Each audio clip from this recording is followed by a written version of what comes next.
有些危险出现了，你看那个影片里面，他说如果有危险出现了的话，他的那个无人驾驶机怎么可以帮到他们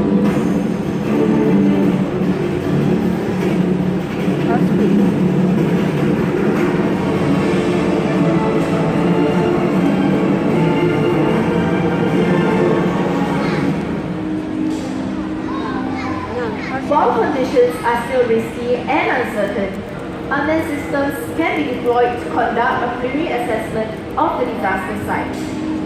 This facilitates planning of rescue and recovery operations from a safe distance.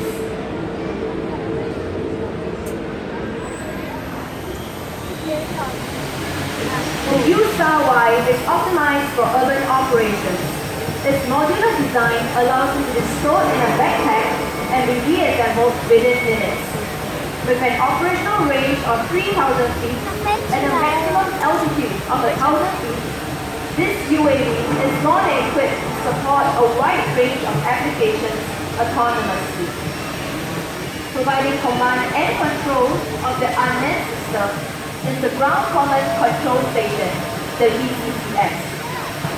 The interface is shown here on the main panel, as well as on on-site monitors around the arena.